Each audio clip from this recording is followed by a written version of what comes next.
നമസ്കാരം. ട്രേഡിംഗ് പഠിക്കണം, അതിലൂടെ ഒരു ജീവിത വരുമാനം ഉണ്ടാക്കണം, അല്ലെങ്കിൽ ജീവിതം മെച്ചപ്പെടുത്തണം എന്ന ആഗ്രഹത്തോടു കൂടി നമ്മളെ ബന്ധപ്പെടുകയും കോഴ്സിലേക്ക് ജോയിൻ ചെയ്യുകയും ചെയ്ത എല്ലാവർക്കും നന്ദി. അവരൊരിക്കൽ കൂടി ഞാൻ സ്വാഗതം ചെയ്യുന്നു. അപ്പോൾ നമുക്ക് ക്ലാസ് തുടങ്ങാം. ഈ ക്ലാസ്സിലുള്ള ഓരോരുത്തരെയും നിങ്ങൾ ആഗ്രഹിക്കുന്ന രീതിയിൽ, മാസം 1 ലക്ഷം ആണെങ്കിലും 2 ലക്ഷമാണോ അത് 5 ലക്ഷമാണോ, നിങ്ങൾ ആഗ്രഹിക്കുന്ന രീതിയിലുള്ള ഒരു പ്രോഫിറ്റബിൾ ട്രേഡർ ആക്കി മാറ്റിയിട്ട് നിങ്ങളെ ഇറക്കുകയുള്ളൂ. കാരണം അങ്ങനെയാണല്ലോ നിങ്ങൾ കോഴ്സിന് ജോയിൻ ചെയ്തിട്ടുള്ളത്. നമ്മൾ പഠിപ്പിച്ചു തന്ന അറിവിലൂടെ സ്ഥിരമായിട്ട് പ്രോഫിറ്റ് എടുക്കാൻ നിങ്ങൾക്ക് സാധിക്കുന്നില്ല എന്നുണ്ടെങ്കിൽ കോഴ്സ് ഫീ തന്നെ തിരിച്ചു തരും എന്നുള്ള ഉറപ്പിലാണല്ലോ പലരും കോഴ്സിൽ തന്നെ ജോയിൻ ചെയ്തിട്ടുള്ളത്. അപ്പോൾ ആ ഉറപ്പ് നമ്മൾ പറയണമെങ്കിൽ അത്രയും മൂല്യവത്തായ അറിവാണ് നിങ്ങൾക്ക് പറഞ്ഞു തരുന്നത്. അത് ആ രീതിയിൽ പഠിക്കാനുള്ള ഒരു സാവകാശം, അല്ലെങ്കിൽ പഠിക്കാനുള്ളൊരു മനസ്സ് നിങ്ങൾക്കുണ്ടെങ്കിൽ നിങ്ങളെ ഒരു സക്സസ്ഫുൾ ട്രേഡർ ആക്കി മാറ്റിയിട്ടേ ഇവിടെ നിന്ന് പുറത്തിറക്കുള്ളൂ. ഇതിലുള്ള ഓരോരുത്തരെയും ഒരു സക്സസ്ഫുൾ ട്രേഡർ ആക്കാൻ വേണ്ടി ഞാൻ പരമാവധി ശ്രമിക്കും. അപ്പോൾ അതിന് നിങ്ങൾ കൂടി പഠിക്കാൻ വേണ്ടി ശ്രമിക്കുക. കാരണം നമുക്കിവിടെ എളുപ്പവഴികളൊന്നുമില്ല, വളരെ സിമ്പിളായിട്ടുള്ള മെത്തേഡിലൂടെ തന്നെയാണ് നമ്മൾ പഠിപ്പിക്കുക. പക്ഷേ അത് പഠിക്കാനുള്ള മനസ്സോട് കൂടിയിട്ട് നിങ്ങൾ ക്ലാസ്സിലിരിക്കണം. കാരണം ഞാനിതൊരു പ്രൊഫഷണൽ ഇൻസ്റ്റിറ്റ്യൂട്ട് ഒന്നല്ല, അതുകൊണ്ട് തന്നെ ഒരു പ്രൊഫഷണൽ അധ്യാപകൻ ക്ലാസ് എടുക്കുന്ന രീതിയിലൊന്നല്ല നമ്മൾ ക്ലാസ് എടുക്കുക. പക്ക മലയാളത്തിൽ 2 സുഹൃത്തുക്കൾ തമ്മിൽ സംസാരിക്കുന്ന രീതിയിലായിരിക്കും നമ്മുടെ ക്ലാസ് ഉണ്ടായിരിക്കുക. കാരണം ഇത് കോഴ്സ് പഠിപ്പിച്ച് അതിലൂടെ വരുമാനം നേടുന്നൊരു സ്ഥാപനമല്ല. നമ്മൾ കോഴ്സ് പഠിപ്പിക്കാൻ ഉദ്ദേശിച്ചത് തന്നെ നമ്മളെ നിരന്തരം ബന്ധപ്പെട്ട, സാമ്പത്തികമായി വളരെ അധികം ദുരിതം അനുഭവിക്കുന്ന, ബുദ്ധിമുട്ട് അനുഭവിക്കുന്ന ചിലർ നമ്മളെ നിരന്തരം കോൺടാക്റ്റ് ചെയ്യുകയും അങ്ങനെ അവർക്ക് ട്രേഡിംഗ് പഠിപ്പിക്കാം എന്നുള്ള രീതിയിൽ ഞാൻ തയ്യാറാവുകയും അവരെ ട്രേഡിംഗ് പഠിപ്പിക്കാൻ തുടങ്ങുകയാണ് ആദ്യം ഞാൻ ചെയ്തത്. അങ്ങനെയാണ് ട്രേഡിംഗ് പഠിപ്പിച്ച് തുടങ്ങുന്നത്. ആദ്യം ഫ്രീ ആയിട്ട് അവരെ പഠിപ്പിച്ച് കൊടുക്കണം എന്നാണ് ഉദ്ദേശിച്ചിരുന്നത്. പക്ഷേ ഫ്രീ ആയിട്ട് പഠിപ്പിച്ച് കൊടുത്താൽ അവർക്കത് ജീവിതത്തിൽ ഉപകരിക്കില്ല. അത് നമ്മൾ പഠിപ്പിച്ച് കൊടുക്കുന്നതിന് മൂല്യമില്ലാഞ്ഞിട്ടോ ഗുണമില്ലാഞ്ഞിട്ടോ അല്ല, വെറുതെ കിട്ടിയതല്ലേ എന്നുള്ള രീതിയിൽ അവരതിനെ വേണ്ട രീതിയിൽ പ്രാധാന്യം നൽകുകയും ജീവിതത്തിൽ വേണ്ട രീതിയിൽ പ്രയോഗിക്കുകയും ചെയ്യില്ല. അതുകൊണ്ടാണ് ചെറിയൊരു ഫീസ് വാങ്ങിയിട്ട് നമ്മൾ അവരെ പഠിപ്പിക്കാൻ തയ്യാറായത്. അപ്പോൾ അങ്ങനെയാണ് നമ്മൾ കോഴ്സ് സ്റ്റാർട്ട് ചെയ്തത്. പിന്നെ പല കോഴ്സിലും ചേർന്നിട്ട് അബദ്ധം പറ്റിയവരുണ്ടായിരിക്കും. അതായത് വലിയ വലിയ ഫീസുകൾ കൊടുത്തിട്ട് പോലും സ്ഥിരമായിട്ട് പ്രോഫിറ്റ് എടുക്കാൻ സാധിക്കുന്ന ഒരു പ്രോഫിറ്റബിൾ ട്രേഡർ ആവാൻ സാധിക്കാതെ വന്നവരും ഉണ്ടായിരിക്കും. അപ്പോൾ അവർക്കും വേണമെങ്കിൽ ഉപകാരപ്പെട്ടോട്ടെ എന്നുള്ള രീതിയിലാണ് നമ്മൾ പഠിപ്പിച്ച് തരുന്ന അറിവ് പ്രകാരം പ്രോഫിറ്റ് എടുക്കാൻ സാധിക്കുന്നില്ല എന്നുണ്ടെങ്കിൽ കോഴ്സ് ഫീ തന്നെ തിരിച്ചു തരും എന്നുള്ള ഉറപ്പിൽ അവരെയും നമ്മൾ ജോയിൻ ചെയ്യിച്ചത്. അവർ വേണമെങ്കിൽ ജോയിൻ ചെയ്തോട്ടെ എന്നുള്ളൊരു ഉറപ്പിലാണ് നമ്മൾ അങ്ങനെ ഒരു ആഡ് കൊടുത്തത്. നമ്മൾ കൂടുതൽ പേരെയൊന്നും ഒരിക്കലും എടുക്കുന്നില്ല. അപ്പോൾ നമ്മളെ വിശ്വസിച്ച് ട്രേഡിംഗ് പഠിക്കാൻ വന്ന ഓരോരുത്തരെയും നമ്മൾ പ്രോഫിറ്റബിൾ ട്രേഡർ ആക്കാൻ വേണ്ടിയിട്ടാണ് നമ്മൾ ശ്രമിക്കുന്നത്. പക്ഷേ അതിന് നമുക്കിവിടെ എളുപ്പവഴികളൊന്നുമില്ല. കാരണം ഒരാഴ്ച കൊണ്ടോ 2 ദിവസം കൊണ്ടോ, അല്ലെങ്കിൽ ചിലരൊക്കെ 3 ദിവസത്തെ ക്ലാസ് 4 ദിവസത്തെ ക്ലാസ് എന്ന് പറഞ്ഞിട്ട് കോഴ്സ് കൊടുക്കുന്ന പലരും ഉണ്ട്. പക്ഷേ നമുക്ക് അങ്ങനെ ഇവിടെ ഒരാഴ്ച കൊണ്ടോ 2 ആഴ്ച കൊണ്ടോ ഇവിടെ ട്രേഡിംഗ് പഠിക്കാൻ സാധിക്കില്ല. നിങ്ങൾ ആഗ്രഹിക്കുന്ന 1 ലക്ഷം ആണെങ്കിലും 2 ലക്ഷം ആണെങ്കിലും 5 ലക്ഷം ആണെങ്കിലൊക്കെ മാസം വരുമാനം നേടുന്ന ഒരു പ്രോഫിറ്റബിൾ ട്രേഡർ ആവണമെങ്കിൽ അത് പഠിക്കാനും അതിൻ്റേതായിട്ടുള്ള സമയം ഉണ്ടായിരിക്കും. നമ്മുടെ കോഴ്സിൻ്റെ കാലാവധി വരുന്നത് 1 മാസമാണ്. 1 മാസം ഡെയിലി ക്ലാസ് ആയിരിക്കും. ഈ 1 മാസം 1 മണിക്കൂർ വെച്ചിട്ടാണ് ക്ലാസ് ഉണ്ടായിരിക്കുക എല്ലാ ദിവസവും. പലർക്കും 1 മാസം കൊണ്ട് ഒരു പ്രോഫിറ്റബിൾ ട്രേഡറായി മാറാൻ സാധിച്ചെന്ന് വരില്ല. കാരണം ഇതിൽ നന്നായിട്ട് പഠിക്കുന്ന പഠിപ്പിസ്റ്റുകൾ ഉണ്ടായിരിക്കും. എന്നാൽ പഠിക്കാൻ കുറച്ച് പിന്നോക്കം ഉള്ള ആൾക്കാരുണ്ടായിരിക്കും. അപ്പോൾ നമ്മളിവിടെ ഒരു സാധാരണക്കാരന് ഒരു 5ാം ക്ലാസ്സോ 7ാം ക്ലാസ്സോ പഠിച്ചൊരു വ്യക്തിയാണെങ്കിൽ പോലും മൊബൈൽ ഉപയോഗിക്കാൻ നിങ്ങൾക്ക് അറിയും എന്നുണ്ടെങ്കിൽ അവരെ നമ്മളൊരു പ്രോഫിറ്റബിൾ ട്രേഡർ ആക്കി മാറ്റാൻ നമുക്ക് സാധിക്കും. അതിന് നിങ്ങൾക്ക് അത്ര വിദ്യാഭ്യാസം വേണമെന്നില്ല, അറിവ് വേണമെന്നില്ല, പക്ഷേ സമയം എടുക്കും. അതായത് നന്നായിട്ട് പഠിക്കുന്ന ഒരു വ്യക്തിയെ ചിലപ്പോൾ 1 മാസം കൊണ്ട് തന്നെ എനിക്കൊരു പ്രോഫിറ്റബിൾ ട്രേഡർ ആക്കാൻ സാധിക്കും. അല്ലാത്തൊരു വ്യക്തിക്ക് ചിലപ്പോൾ 2 മാസമോ 3 മാസമോ നമുക്ക് സമയം എടുത്തെന്ന് വരും. പക്ഷേ ആ സമയം എടുത്തിട്ടാണെങ്കിലും നിങ്ങളെ പഠിപ്പിക്കാൻ ഞാൻ തയ്യാറാണ്. പക്ഷേ പഠിക്കാൻ നിങ്ങൾ തയ്യാറാവണം. അങ്ങനെ പഠിക്കാൻ തയ്യാറാവാത്ത അഹങ്കാരികളായിട്ട് വന്നു ചേർന്നവരുണ്ടായിരിക്കും. അവരുടെ അറിവുകൾ മാത്രം കണക്കിലെടുക്കുകയും നമ്മൾ പറയുന്നത് അനുസരിക്കാതെ പഠിക്കാൻ വരുന്നവരും ഒരുപാട് പേരുണ്ടായിരിക്കും. അങ്ങനെയുള്ളവരെ 1 മാസം കഴിഞ്ഞാൽ നമ്മൾ കോഴ്സിൽ നിന്ന് പുറത്താക്കും. പക്ഷേ ഇതിലൂടെ പഠിക്കണം, അതിലൂടെ സ്ഥിര വരുമാനം നേടണം, ജീവിതം മെച്ചപ്പെടുത്തണം എന്നാഗ്രഹിക്കുന്നവർക്ക് 2 മാസമോ 3 മാസമോ ആയാൽ പോലും നമ്മൾ അവരെ ഒരു പ്രോഫിറ്റബിൾ ട്രേഡർ ആക്കിയിട്ടേ പുറത്തിറക്കുള്ളൂ. അതിന് നമ്മളെ റെഡിയാണ്. പക്ഷേ പഠിക്കാൻ നിങ്ങളും കൂടി റെഡി ആവണം. അതുകൊണ്ടാണ് ഇവിടെ ഒരു എളുപ്പവഴി ഇല്ല എന്ന് പറഞ്ഞത്. നമുക്ക് 2 ദിവസത്തെ ക്ലാസ് കൊണ്ടോ 3 ദിവസത്തെ ക്ലാസ് കൊണ്ടോ ഒന്നും നിങ്ങളൊരു പ്രോഫിറ്റബിൾ ട്രേഡർ ആക്കാൻ സാധിക്കില്ല. കാരണം നിങ്ങൾക്ക് ലൈഫ് ടൈം വരുമാനം കിട്ടുന്ന ഒരു കാര്യമാണ് നിങ്ങൾ പഠിക്കാൻ പോകുന്നത്. അപ്പോൾ അതിൻ്റെ പ്രാധാന്യത്തോട് കൂടിയിട്ട് തന്നെ നിങ്ങൾ പഠിക്കാൻ ശ്രമിക്കുക. അപ്പോൾ ഇത്രയാണ് എനിക്ക് ആദ്യം തന്നെ നിങ്ങളോട് പറയാനുള്ളത്. ഇവിടെ ഒരു എളുപ്പവഴിയില്ല. ഞാനൊരു പ്രൊഫഷണൽ അധ്യാപകനുമല്ല. കാരണം നിങ്ങളുടെ അത്ര ഇംഗ്ലീഷ് ഫ്ലുവൻ്റ് ആയിരിക്കില്ല ഞാൻ. നിങ്ങളുടെ അത്ര ടെക്നിക്കലി വലിയൊരാളായിരിക്കില്ല ഞാൻ. എനിക്ക് ഒന്നേ അറിയുള്ളൂ, സ്ഥിരമായിട്ട് ട്രേഡ് ചെയ്യാനും പ്രോഫിറ്റ് എടുക്കാനും. ആ ഒരു വഴിയാണ് നിങ്ങൾക്ക് പറഞ്ഞു തരുന്നത്. അതുകൊണ്ട് തന്നെ ഞാനൊരു പ്രൊഫഷണൽ അധ്യാപകൻ ക്ലാസ് എടുക്കുന്ന രീതിയിലല്ല ക്ലാസ് എടുക്കുക. പക്കാ മലയാളത്തിൽ നാടൻ ഭാഷയിലായിരിക്കും, 2 സുഹൃത്തുക്കൾ തമ്മിൽ സംസാരിക്കുന്ന ഭാഷയിലായിരിക്കും. പിന്നെ A to Z കാര്യങ്ങളൊന്നും നിങ്ങൾക്ക് പഠിപ്പിച്ച് തരുമൊന്നുമില്ല. ഈ സ്റ്റോക്ക് മാർക്കറ്റിനെ കുറിച്ചിട്ട് ഒരുപാട് കാര്യങ്ങൾ പഠിക്കാനുണ്ട്, കണക്കുകൾ കാര്യങ്ങളൊക്കെ പഠിക്കാനുണ്ട്. നമ്മളങ്ങനത്തെ കണക്കുകളൊന്നും ഇതിൽ ഇൻവോൾവ് ആക്കുന്നില്ല. A to Z കാര്യങ്ങളും പഠിപ്പിക്കുന്നില്ല. നമ്മൾ എന്തൊക്കെ പഠിച്ചാലാണോ സ്ഥിരമായിട്ട് പ്രോഫിറ്റ് എടുക്കാൻ നമുക്ക് സാധിക്കുന്നത്, ആ കാര്യങ്ങൾ മാത്രം ഫിൽട്ടർ ചെയ്തിട്ടാണ് നിങ്ങളെ പഠിപ്പിക്കാൻ നമ്മൾ തുനിയുന്നത്. അപ്പോൾ ട്രേഡിങ് ഒട്ടും എന്താണെന്ന് അറിയാത്തവർ ഇതിലുണ്ടായിരിക്കും. ഓൾറെഡി ട്രേഡ് ചെയ്ത് വലിയ രീതിയിൽ നഷ്ടം വന്നവരുണ്ടായിരിക്കും. അപ്പോൾ എങ്ങനെയുള്ളവരായാൽ പോലും നമ്മൾ ഏതൊരു സാധാരണക്കാരനും എന്താണ് ട്രേഡിങ്, എന്താണ് സ്റ്റോക്ക് മാർക്കറ്റ് എന്നുള്ള അറിയുന്ന രീതിയിലുള്ള, മനസ്സിലാവുന്ന രീതിയിലുള്ള ക്ലാസ്സുകളിലൂടെയാണ് നമ്മൾ മുന്നോട്ട് പോവുക. എത്ര മനസ്സിലായിട്ടില്ലെങ്കിലും അത് മനസ്സിലാക്കിയതിന് ശേഷമേ നമ്മൾ അടുത്ത ക്ലാസ്സിലേക്ക് തന്നെ പോവുള്ളൂ. അപ്പോൾ ഓരോരുത്തർക്ക് ഒരാൾക്കാണെങ്കിൽ പോലും നമ്മൾ പേഴ്സണലി ക്ലാസ് എടുത്ത് കൊടുക്കും. അതൊന്നും നമുക്കൊരു ബുദ്ധിമുട്ടല്ല. ട്രേഡിംഗ് സമയത്തല്ല ഈ ക്ലാസ് എന്നുള്ളൂ, ബേസിക് ക്ലാസ്സുകളൊന്നും. അപ്പോൾ ഇത്രയൊക്കെ നമുക്ക് പറയാനുള്ളൂ. അപ്പോൾ നിങ്ങളിതിനൊരു സീരിയസ് ആയിട്ട് കണ്ടിട്ട് പഠിക്കാൻ ശ്രമിക്കുക. അങ്ങനെയാണെങ്കിൽ നിങ്ങളെ ഞാൻ തീർച്ചയായിട്ടും ഒരു പ്രോഫിറ്റബിൾ ട്രേഡർ ആക്കിയിട്ട് പുറത്തേക്ക് ഇറക്കുള്ളൂ. നമ്മളിവിടെ ചെയ്യുന്നത് ഓപ്ഷൻ ബൈയിങ് ആണ്. ഓപ്ഷൻ ബൈയിങ് ആണ് നമ്മൾ ചെയ്യുന്നത്. നിഫ്റ്റി, ബാങ്ക് നിഫ്റ്റിയിലൊക്കെ ഓപ്ഷൻ ബൈയിങ് ചെയ്തിട്ട് പ്രോഫിറ്റ് എടുക്കുകയാണ് നമ്മൾ പഠിക്കുന്നത്. വളരെ ചെറിയ ക്യാപിറ്റൽ ഉണ്ടെങ്കിൽ തന്നെ നിങ്ങൾക്ക് ട്രേഡ് ചെയ്ത് വരുമാനം ഉണ്ടാക്കാൻ സാധിക്കും. അതാണ് ഓപ്ഷൻ ബൈയിങ്ങിൻ്റെ ഗുണം. ഓപ്ഷൻ സെല്ലൊക്കെ ചെയ്യാനും വളരെ ലക്ഷങ്ങൾ വേണം. 1 ലക്ഷം 2 ലക്ഷം രൂപയൊക്കെ കയ്യിൽ ഏറ്റവും ഉണ്ടെങ്കിലേ ചെറിയ രീതിയിലെങ്കിലും ഒന്ന് സെല്ല് ചെയ്യാൻ സാധിക്കുള്ളൂ. പക്ഷേ ഓപ്ഷൻ ബൈയിങ്ങിന് അത്രയൊന്നും ആവശ്യമില്ല. നിങ്ങൾക്ക് 3000 4000 ഒക്കെ ഉണ്ടെങ്കിലും നിങ്ങൾക്ക് ഓപ്ഷൻ ബൈയിങ് ചെയ്യാം. അപ്പോൾ വളരെ ചെറിയ ക്യാപിറ്റൽ കൊണ്ട് തന്നെ ഓപ്ഷൻ ബൈയിങ് ചെയ്യും. സ്ഥിരമായിട്ടൊരു വരുമാനം നേടാനും നിങ്ങൾക്ക് സാധിക്കും. അപ്പോൾ നമുക്ക് ക്ലാസ്സിലേക്ക് കിടക്കാം. ഇത്രയൊക്കെയാണ് നമ്മുടെ ബേസിക് കാര്യങ്ങൾ. ഇനി നമുക്ക് ക്ലാസ്സിലേക്ക് കിടക്കാം.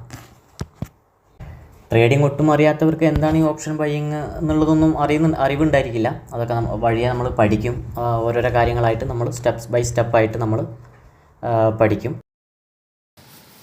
അപ്പോൾ ഇവിടെ എളുപ്പ വഴികളൊന്നുമില്ല പഠിക്കാൻ. നമ്മൾ സാധാരണ രീതിയിൽ ലളിതമായ രീതിയിൽ തന്നെയാണ് പറഞ്ഞു തരിക.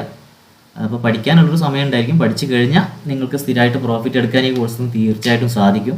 ആ ഒരു അറിവുകളാണ്, അതായത് നമ്മൾ സ്ഥിരമായിട്ട് ഉപയോഗിക്കുന്ന സ്ട്രാറ്റജി കാര്യങ്ങൾ തന്നെയാണ്, അത്രയും വിശ്വാസമുള്ള കാര്യങ്ങൾ തന്നെയാണ് നിങ്ങളെ പഠിപ്പിക്കുന്നത്. അപ്പോൾ പരമാവധി നമ്മൾ പറയുന്ന രീതിയിൽ തന്നെ പഠിക്കാൻ നോക്കുക. എന്നാൽ നമുക്ക് ക്ലാസ് സ്റ്റാർട്ട് ചെയ്യാം. ആർക്കെങ്കിലും ഇനി എന്തെങ്കിലും പറയാനുണ്ടോ?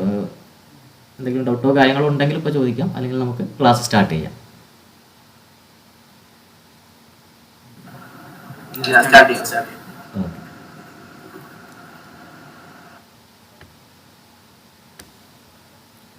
അപ്പോൾ നമ്മുടെ ആദ്യത്തെ നമ്മൾ ട്രേഡിംഗ് ആണ് പഠിക്കുന്നത്. ഈ ട്രേഡിംഗ് തന്നെ ഷെയർ മാർക്കറ്റിലാണ് നമ്മൾ ട്രേഡ് ചെയ്യുന്നത്. അപ്പോൾ ട്രേഡിംഗ് എന്താണെന്ന് അറിയണമെന്നുണ്ടെങ്കിൽ ആദ്യം ഷെയർ മാർക്കറ്റ് എന്താണെന്ന് അറിയണം. അപ്പോൾ ഷെയർ മാർക്കറ്റ് എന്താണെന്ന് അറിയണമെന്നുണ്ടെങ്കിൽ ആദ്യം നിങ്ങൾ ഷെയർ എന്താണെന്ന് അറിയണം.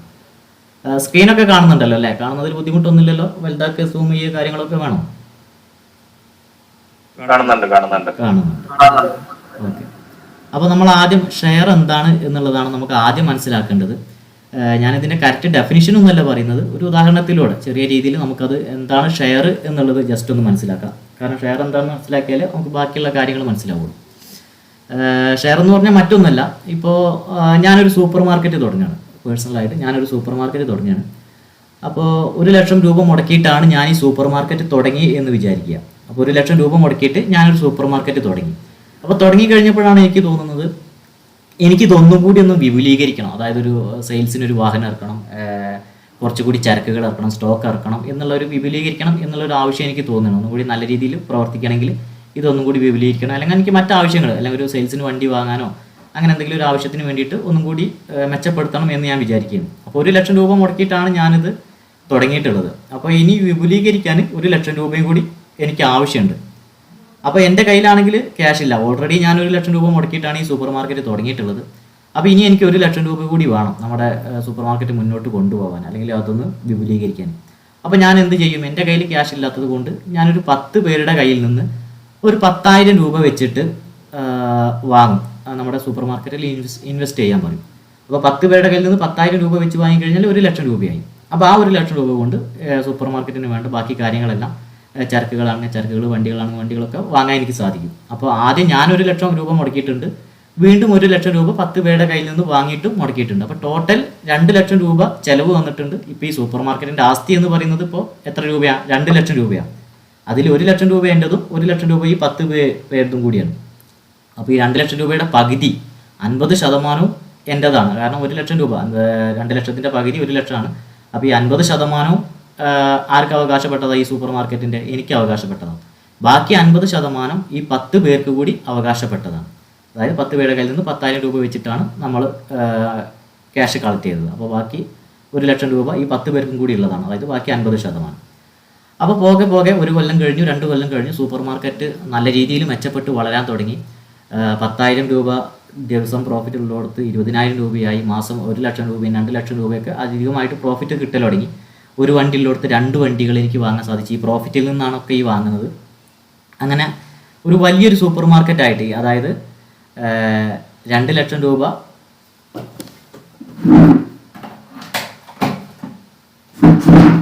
2 ലക്ഷം രൂപ മൊത്തം ഉള്ള ഈ സൂപ്പർ മാർക്കറ്റ് 20 ലക്ഷം രൂപയുടെ ആസ്തിയുള്ളൊരു സൂപ്പർ മാർക്കറ്റായി മാറി എന്ന് വിചാരിക്കുക. അപ്പോൾ തുടക്കത്തിൽ വെറും 2 ലക്ഷം രൂപ കൊണ്ട് തുടങ്ങിയ സൂപ്പർ മാർക്കറ്റാണ്. 1 ലക്ഷം എൻ്റെതും 1 ലക്ഷം ബാക്കി 10 പേരുടെ അടുത്ത് നിന്നും, അതായത് 50% എനിക്കും 50% 10 പേർക്കും കൂടി അവകാശപ്പെട്ടതാണ് ഈ സൂപ്പർ മാർക്കറ്റ്. അത് കുറച്ച് കഴിഞ്ഞപ്പോൾ 20 ലക്ഷം രൂപയുടെ സൂപ്പർ മാർക്കറ്റായി. അതായത് 20 ലക്ഷം രൂപ ആസ്തിയുള്ള ഒരു സൂപ്പർ മാർക്കറ്റായിട്ട് മാറി. ഒരു വണ്ടി ഉള്ളിടത്ത് ഞാൻ 10 വണ്ടികൾ ഇറക്കി സെയിൽസിന്. ഒരു ചരക്കിൻ്റെ ഗോഡൗണൊക്കെ വലുതാക്കി, കൂടുതൽ ബ്രാഞ്ചുകൾ വലുതാക്കി. അപ്പോൾ 20 ലക്ഷം രൂപയുടെ ആസ്തിയുള്ള ഒരു സൂപ്പർ മാർക്കറ്റായി മാറിയെന്ന് വിചാരിക്കാം. അപ്പോൾ ഈ 5 വർഷത്തിന് ശേഷം 20 ലക്ഷം രൂപയുടെ ആസ്തിയുള്ള സൂപ്പർ മാർക്കറ്റായി മാറിക്കഴിഞ്ഞാൽ അന്നും ഇതിൻ്റെ പകുതി അവകാശം ആർക്കാം? എനിക്കാണ്. കാരണം ഈ സൂപ്പർ മാർക്കറ്റ് തുടങ്ങാൻ പകുതി കാശും ഇറക്കിയത് ഞാനാണ്. അപ്പോൾ 50% എനിക്കുള്ളതാണ്. അന്ന് നമ്മൾ ഈ സൂപ്പർ മാർക്കറ്റ് ഒഴിവാക്കുകയാണെങ്കിൽ പോലും ഇതിൻ്റെ 50% സ്വത്തും ആർക്കുള്ളതാണ്? എനിക്കുള്ളതാണ്. അപ്പോൾ അന്ന് 20 ലക്ഷം രൂപയുടെ ആസ്തി വന്നു കഴിഞ്ഞാൽ ആ 20 ലക്ഷം രൂപയുടെ പകുതി 10 ലക്ഷം രൂപയും എനിക്കുള്ളതാണ്. ബാക്കി 10 ലക്ഷം രൂപ ആർക്കുള്ളതാണ്? ഈ 10 പേർക്ക്, അതായത് 1 ലക്ഷം രൂപ 10 പേരുടെ കയ്യിൽ നിന്ന് 10,000 രൂപ വെച്ച് വാങ്ങിയവർക്ക് അവകാശപ്പെട്ടതാണ്. ബാക്കി 10 ലക്ഷം രൂപ. 20 ലക്ഷമാണ് അന്നത്തെ ആസ്തി എന്നുണ്ടെങ്കിൽ 10 ലക്ഷം എനിക്കും 10 ലക്ഷം ഈ 10 പേർക്കും കൂടി വീതിച്ചു കൊടുക്കണം. അപ്പോൾ അന്ന് ഞാൻ വീതിച്ചു കൊടുക്കുകയാണെങ്കിൽ, അതായത് 5 വർഷം കഴിഞ്ഞ് 20 ലക്ഷം രൂപയായി സൂപ്പർ മാർക്കറ്റിൻ്റെ ആസ്തി. അന്ന് ഞാനിത് വീതിച്ചു കൊടുക്കുകയാണെങ്കിൽ ഈ 10 പേർക്കും എത്ര രൂപ വെച്ചാൽ കിട്ടും?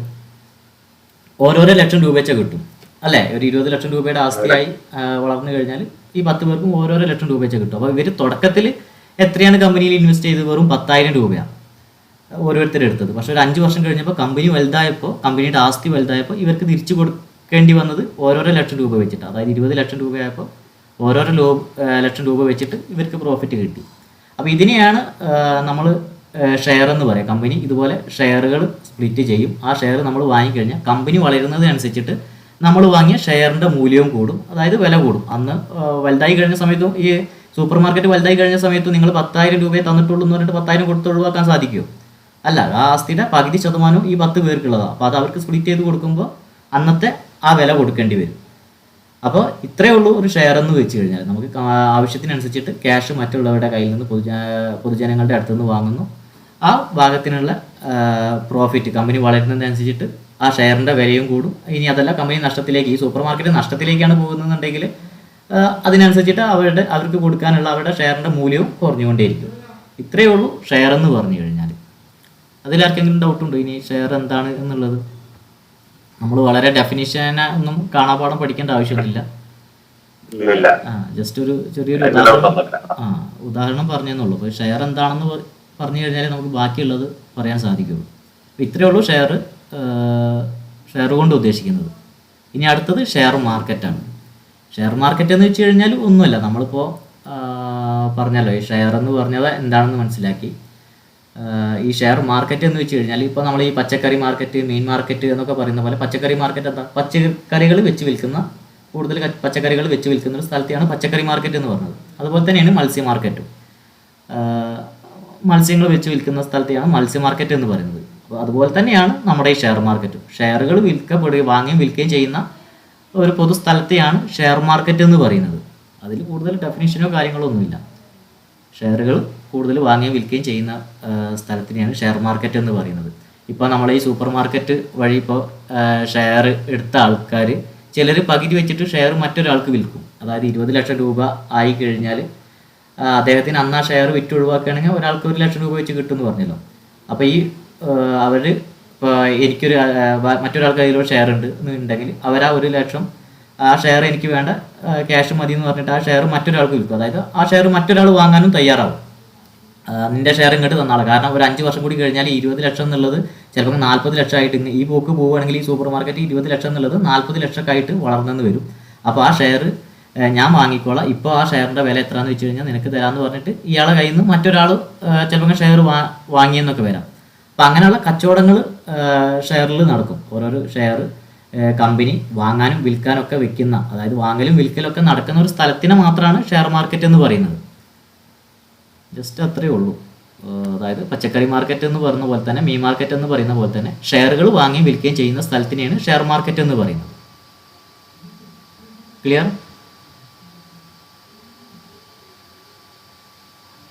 അടുത്ത സ്റ്റോക്ക് എക്സ്ചേഞ്ച്. അതായത് നമ്മൾ പറഞ്ഞു ഈ ഷെയറുകൾ വാങ്ങുകയും വിൽക്കുകയും ചെയ്യുന്ന സ്ഥലത്തിനെയാണ് ഷെയർ മാർക്കറ്റ് എന്ന് പറയുന്നത്. പക്ഷെ നമുക്കറിയാം ഒരു പച്ചക്കറി മാർക്കറ്റിൽ അല്ലെങ്കിൽ ഒരു മത്സ്യ മാർക്കറ്റിലൊക്കെ ചെന്ന് കഴിഞ്ഞാൽ അറിയാം PK സ്റ്റോർ, AK സ്റ്റോർ എന്ന് പറഞ്ഞിട്ട് ഈ മാർക്കറ്റിൽ ഒരുപാട് കടകളുണ്ടായിരിക്കും, ഒരുപാട് ഷോപ്പുകൾ ഉണ്ടായിരിക്കും. ഈ വെജിറ്റബിൾ വിൽക്കാനാണെങ്കിലും മത്സ്യം വിൽക്കാനൊക്കെ ആണെങ്കിലും ഒരുപാട് കടകൾ അല്ലെങ്കിൽ ഷോപ്പുകൾ ഉണ്ടായിരിക്കും അവിടെ ഈ കച്ചവടം നടത്താൻ വേണ്ടിയിട്ട്.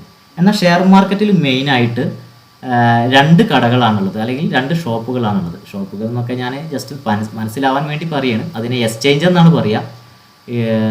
ഷെയറൊക്കെ ലിസ്റ്റ് ചെയ്യുന്ന അല്ലെങ്കിൽ ഷെയർ വാങ്ങുകയും വിൽക്കുകയും ചെയ്യുന്ന 2 കടകളിലാണ് ഇത് മെയിനായിട്ട് കൊണ്ടുവയ്ക്കുക. ഒന്ന് BSE യും ഒന്ന് NSE യും, ബോംബെ സ്റ്റോക്ക് എക്സ്ചേഞ്ചും നാഷണൽ സ്റ്റോക്ക് എക്സ്ചേഞ്ചും. ഇവിടെ നിന്നാണ് നമുക്ക് ഷെയർ വാങ്ങുകയും വിൽക്കുകയും ഒക്കെ ചെയ്യുന്നത്, ഈ 2 കടകളിൽ നിന്നാണ്. കടകൾ എന്ന് പറയരുത്, മറ്റുള്ളവരോട് പറയുമ്പോൾ സ്റ്റോക്ക് എക്സ്ചേഞ്ച് എന്ന് വേണം പറയാൻ. ഇതിനെ സ്റ്റോക്ക് എക്സ്ചേഞ്ച് എന്നാണ് പൊതുവെ പറയുക. ഞാൻ നിങ്ങൾക്ക് മനസ്സിലാവാൻ വേണ്ടിയിട്ട് പറഞ്ഞതാണ്.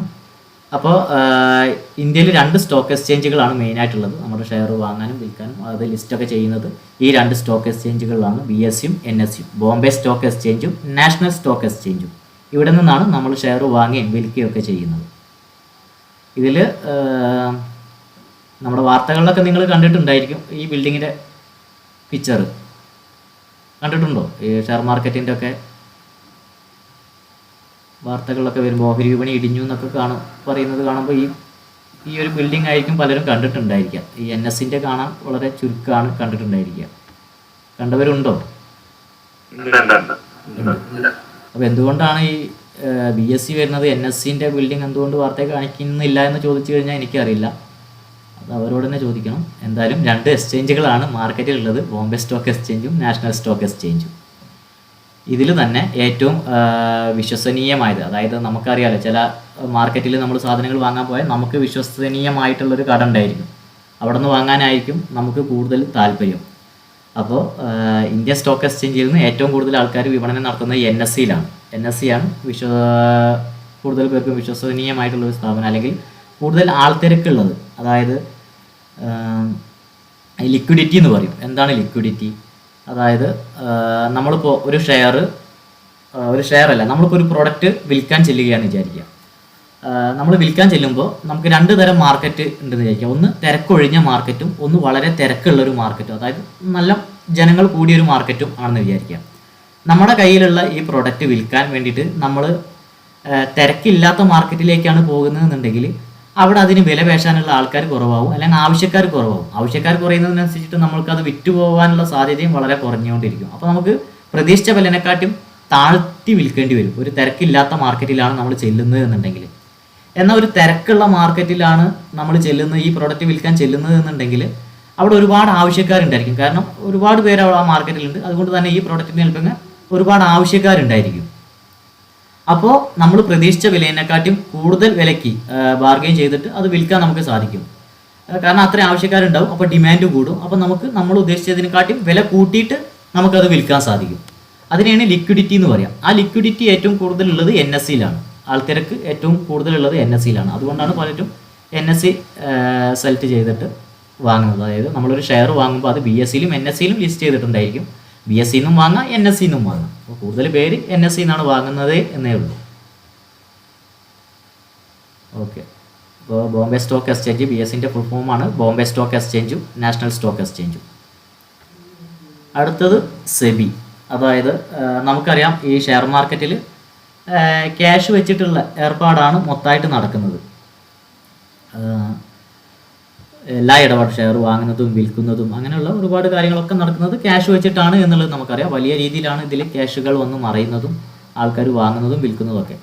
അപ്പോൾ ഇതിൽ ഒരു കള്ളത്തരമോ ചതിയോ ആർക്കും പറ്റാതിരിക്കാൻ വേണ്ടിയിട്ട് ഗവൺമെൻറ്റിൻ്റെ തന്നെ ഒരു ബോർഡ് ഇതിൻ്റെ മേലെ ഒരു രക്ഷാധികാരിയായിട്ട് നിൽക്കുന്നുണ്ട്. അവരുടെ കൺട്രോളിലാണ് എല്ലാ കാര്യങ്ങളും നടക്കുന്നത്. അതായത് ഒരാൾക്ക് പോലും ഇതിൽ ഷെയർ മാർക്കറ്റിലേക്ക് വരുന്ന ഒരാൾക്ക് പോലും ഒരു രൂപയുടെ പോലും ചതി പറ്റാതിരിക്കാൻ വേണ്ടിയിട്ട് ഗവൺമെൻറ്റിൻ്റെ തന്നെ ഒരു രക്ഷാധികാരി ബോർഡ് ഇതിൽ ഉണ്ട്. അതിനെയാണ് സെബി ബോർഡ് എന്ന് പറയുക, securities and exchange board of India. അതിൻ്റെ ഫുൾ ഫോമാണത്. അപ്പോൾ ഇവരുടെ കീഴിലാണ്, ഇവരുടെ നിയന്ത്രണത്തിലാണ് NSEയും BSEയും അതുപോലെ നമുക്ക് ഡിമാറ്റ് അക്കൗണ്ട് എന്താണെന്ന് പറയാം. ഇതിൽ വരുന്ന ബ്രോക്കർമാർ എല്ലാവരും പ്രവർത്തിക്കുന്ന ഇതിലാണ്. ഇതിൽ നഷ്ടം വരും. അതായത് വില കുറഞ്ഞ സമയത്ത് വാങ്ങി വില കൂടിയ സമയത്ത് വിറ്റാലാണല്ലോ നമുക്ക് പ്രോഫിറ്റ് കിട്ടുക. പക്ഷേ നമുക്ക് വില കൂടിയ സമയത്ത് വാങ്ങിയിട്ട് വില കുറഞ്ഞ സമയത്ത് വിൽക്കുമ്പോൾ നമുക്ക് നഷ്ടം വരും. പക്ഷെ ഒരു ചതിവ് പറ്റാതിരിക്കാൻ വേണ്ടിയിട്ട്, പണം വെച്ചിട്ടുള്ള കളികളായതുകൊണ്ട് തന്നെ ആർക്കും ഒരു രൂപ നഷ്ടം വരാതിരിക്കാൻ വേണ്ടിയിട്ട്, നഷ്ടപ്പെട്ടു പോകാതിരിക്കാൻ വേണ്ടിയിട്ട്, ഒരു ചതിവ് പറ്റാതിരിക്കാൻ വേണ്ടിയിട്ട് ഗവൺമെൻറ്റിൻ്റെ ഒരു ബോർഡ് ഇതെല്ലാം നിയന്ത്രിച്ചു കൊണ്ടിരിക്കുന്നുണ്ട്. അവരുടെ റൂള് പ്രകാരമാണ് എല്ലാ കാര്യങ്ങളും നടന്നുകൊണ്ടിരിക്കുന്നത്, അവരുടെ മേൽനോട്ടത്തിലാണ്. അതുകൊണ്ട് തന്നെ ആർക്കും ഒരു ചതിവോ കാര്യങ്ങളോ പറ്റാൻ സാധ്യതയില്ല. അങ്ങനെ എന്തെങ്കിലും പറ്റുകയാണെങ്കിൽ തന്നെ നമുക്ക് കംപ്ലൈൻറ്റ് കൊടുക്കാം, അതിന് നഷ്ടപരിഹാരം കിട്ടും, എല്ലാ കാര്യങ്ങളും കിട്ടും. അതിനെയാണ് സെബി ബോർഡ് എന്ന് പറയുന്നത്. സെബി പുതിയ നിയമം ഇറക്കി എന്നൊക്കെ നമ്മൾ പറയുന്നത് കേൾക്കുന്നത് അതാണ്. സെബി എന്ന് വെച്ച് കഴിഞ്ഞാൽ ഇതിൻ്റെ ഒരു രക്ഷാധികാരിയായിട്ട് ഗവൺമെൻറ്റിൻ്റെ തന്നെ ഒരു മേൽനോട്ടക്കാരാണ് ഈ സെബി ബോർഡ് എന്ന് പറയുന്നത്, security and exchange board of India. ഇവരുടെ നിയമത്തിന് കീഴിലാണ് എല്ലാ കാര്യങ്ങളും നടക്കുന്നത്. ഓക്കെ, അപ്പോൾ ഷെയർ എന്താണെന്ന് പഠിച്ചു, ഷെയർ മാർക്കറ്റ് എന്താണെന്ന് പഠിച്ചു. ഷെയർ മാർക്കറ്റിൽ മെയിനായിട്ട് അതായത് സ്റ്റോക്ക് 2 എക്സ്ചേഞ്ചുകളാണുള്ളതെന്ന് പഠിച്ചു, BSEയും NSEയും. സെബി ബോർഡ് എന്താണെന്നുള്ളത് നമ്മൾ പറഞ്ഞു കഴിഞ്ഞു. അതിനുശേഷം ഡിമാറ്റ് അക്കൗണ്ട്. എന്താണ് ഡിമാറ്റ് അക്കൗണ്ട്? നമുക്ക് ഒരു ഷെയർ പണ്ടൊക്കെ ഒരു ഷെയർ വാങ്ങണമെങ്കിൽ നമ്മൾ ആ കമ്പനിയിൽ നേരിട്ട് പോയിട്ട് അവിടുന്ന് മുദ്ര പേപ്പർ വഴിയോ അല്ലെങ്കിൽ പേപ്പർ വഴിയൊക്കെ ഒപ്പിട്ടിട്ട് നമ്മുടെ പേരിൽ വാങ്ങണമായിരുന്നു ഒരു ഷെയർ വാങ്ങണമെന്നുണ്ടെങ്കിൽ. എന്നാൽ ഇന്നത് കാലം ഒരുപാട് പുരോഗമിച്ചു, കാലം മാറി. നമുക്ക് വീട്ടിലിരുന്ന് തന്നെ മൊബൈൽ വഴി തന്നെ നമുക്ക് എന്ത് വാങ്ങാം? ഷെയർ വാങ്ങാം. അതിന് അങ്ങനെ വാങ്ങണം എന്നുണ്ടെങ്കിൽ നമുക്കൊരു ഡിമാറ്റ് അക്കൗണ്ട് ഓപ്പൺ ചെയ്യേണ്ടതുണ്ട്. അതായത് നമ്മളൊരു ഷെയർ മൊബൈൽ വഴി നമുക്ക് വീട്ടിലിരുന്ന് വാങ്ങണമെങ്കിൽ തന്നെ ഈ ഒരു ഷെയർ വാങ്ങുമ്പോൾ അതിൻ്റെ ടാക്സ് കൊടുക്കണം. അതായത് ഓരോ ഷെയർ വാങ്ങുമ്പോഴും വിൽക്കുമ്പോഴൊക്കെ അതിന് ടാക്സ് കൊടുക്കണം. നമുക്ക് ഈ കമ്പനിയിൽ പോയിട്ട് നമുക്ക് നേരിട്ട് വാങ്ങേണ്ട ആവശ്യമില്ല. ഇതൊക്കെ ഒരു ഇടനിലക്കാർ പോലെ നമുക്ക് വാങ്ങി വിൽക്കാനും സഹായിക്കുന്ന ഒരു ഇടനിലക്കാരെ പറയുന്ന പേരാണ് ബ്രോക്കേഴ്സ്. ഇതിന് ഡിമാറ്റ് അക്കൗണ്ട് എന്നാണ് നമ്മൾ പൊതുവേ പറയാം. അപ്പോൾ നമുക്കൊരു ഷെയർ വാങ്ങണമെന്നുണ്ടെങ്കിൽ നമ്മളൊരു ഡിമാറ്റ് അക്കൗണ്ട് ഓപ്പൺ ചെയ്യണം. അതായത് ഒരു ഷെയർ വാങ്ങിക്കഴിഞ്ഞാൽ എത്ര കാലം കഴിഞ്ഞാൽ അത് നമ്മുടെ പേരിൽ തന്നെ ആ ഷെയർ അവിടെ കിടക്കും. അപ്പോൾ അതിന് നമ്മുടെ രേഖകൾ കാര്യങ്ങൾ, അതായത് ഒരു ബാങ്കിൽ നമ്മൾ അക്കൗണ്ട് എടുക്കുന്ന പോലെ തന്നെ, ഒരു ബാങ്കിൽ അക്കൗണ്ട് എടുത്താലാണല്ലോ നമുക്ക് ക്യാഷ് ട്രാൻസ്ഫർ ചെയ്യാനും ക്യാഷ് സ്വീകരിക്കാനും മറ്റൊരാൾക്ക് നമ്മുടെ അക്കൗണ്ടിലേക്ക് ക്യാഷ് ഇടാനും ഒക്കെ സാധിക്കുക. ഈ ഗൂഗിൾ പേ വഴിയൊക്കെ നമുക്ക് ക്യാഷ് ട്രാൻസ്ഫർ ചെയ്യാനൊക്കെ സാധിക്കുക ഒരു അക്കൗണ്ട് എടുത്താലാണല്ലോ. അതുപോലെ ഒരു അക്കൗണ്ട് തന്നെയാണ് ഈ ഡിമാറ്റ് അക്കൗണ്ട് എന്ന് പറയുന്നത്. അതുപോലെ ഈ ബാങ്ക് അക്കൗണ്ട് പോലെ സുരക്ഷിതമായ ഒരു അക്കൗണ്ടാണ് ഡിമാറ്റ് അക്കൗണ്ട്. ഈ ഡിമാറ്റ് അക്കൗണ്ട് എടുത്തിട്ട് അതിലൂടെയാണ് നമ്മൾ അത് ഓപ്പൺ ചെയ്തിട്ടാണ് നമ്മൾ ഷെയർ വാങ്ങുകയും വിൽക്കുകയൊക്കെ ചെയ്യുന്നത്. അപ്പോൾ നമുക്കൊരു ഷെയർ വാങ്ങണം എന്നുണ്ടെങ്കിലും വിൽക്കണം എന്നുണ്ടെങ്കിലൊക്കെ നമ്മളൊരു ഡിമാറ്റ് അക്കൗണ്ട് ഓപ്പൺ ചെയ്യണം. ഡിമാറ്റ് അക്കൗണ്ട് പ്രൊവൈഡ് ചെയ്യുന്ന ഒരുപാട് കമ്പനികളുണ്ട്, ബാങ്കുകളുണ്ട്. പല ബാങ്കുകൾ, സ്റ്റേറ്റ് ബാങ്ക് ആണെങ്കിലും കൊടക് ബാങ്ക് ആണെങ്കിലൊക്കെ ഡിമാറ്റ് അക്കൗണ്ട് എടുത്ത് കൊടുക്കുന്നുണ്ട്. ഇനി ഇതിന് മാത്രമായിട്ടുള്ള കമ്പനികളുണ്ട്, ഒത്തിരി കമ്പനികളുണ്ട് ഡിമാറ്റ് അക്കൗണ്ട് എടുക്കുന്നത്. ഡിമാറ്റ് അക്കൗണ്ട് എടുക്കുന്ന പ്രധാനപ്പെട്ട 2 തരം ബ്രോക്കേഴ്സാണ് മെയിനായിട്ടുള്ളത്. കമ്പനികൾ ഒരുപാടുണ്ട്, പക്ഷേ ഇവർ പൊതുവെ 2 തരം ബ്രോക്കേഴ്സാണുള്ളത്. ഒന്ന് ഫുൾ സർവീസ് ബ്രോക്കറും ഒന്ന് ഡിസ്കൗണ്ട് ബ്രോക്കറും. ഫുൾ സർവീസ് ബ്രോക്കറും ഡിസ്കൗണ്ട് ബ്രോക്കറും. അപ്പോൾ എന്താണ് ഫുൾ സർവീസ് ബ്രോക്കർ എന്ന് വെച്ച് കഴിഞ്ഞാൽ, നമ്മളിപ്പോൾ ഡിമാറ്റ് അക്കൗണ്ട് എടുത്തു കഴിഞ്ഞാൽ നമുക്കറിയാം ആ ഡിമാറ്റ് അക്കൗണ്ട് വഴി നമുക്ക് ഫോൺ വഴി ഷെയർ വാങ്ങി വിൽക്കുക, നമ്മുടെ പേരിൽ വാങ്ങി വിൽക്കുകയൊക്കെ ചെയ്യണമെങ്കിൽ നമുക്കൊരു ഡിമാറ്റ് അക്കൗണ്ട് എടുക്കണം. അതിന് പറയുന്ന പേരാണ് ഡിമാറ്റ് അക്കൗണ്ട് എന്ന്.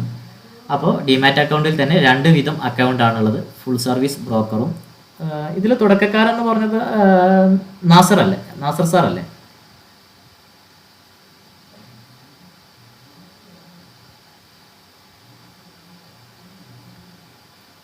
കേൾക്കുന്നുണ്ടോ? നാസർ സാർ കേൾക്കുന്നുണ്ടോ?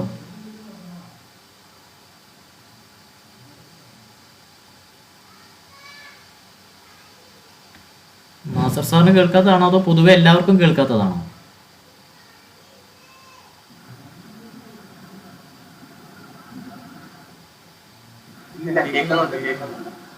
കേൾക്കുന്നുണ്ടല്ലോ അല്ലേ?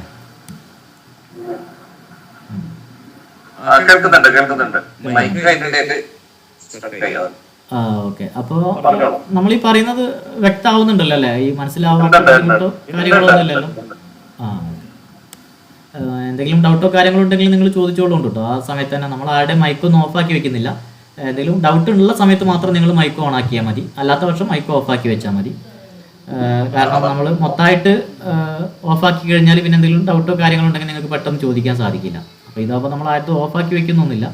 നിങ്ങൾക്ക് ഡൗട്ടുള്ള ആൾക്കാർ മൈക്ക് ഓൺ ആക്കിയിട്ട് ചോദിച്ചോളൂ. അപ്പോൾ നമുക്ക് ഷെയർ വാങ്ങണമെങ്കിലും വിൽക്കണമെങ്കിലും ഒരു ഡിമാറ്റ് അക്കൗണ്ട് ഓപ്പൺ ചെയ്യണം. അത് ഏതെങ്കിലും ബാങ്കിൻ്റെ കീഴിൽ ഓപ്പൺ ചെയ്യാം, അല്ലെങ്കിൽ അതിനായിട്ടുള്ള ഒത്തിരി കമ്പനികളുണ്ട്, അതിൽ നിന്ന് നിങ്ങൾക്ക് ഓപ്പൺ ചെയ്യാം.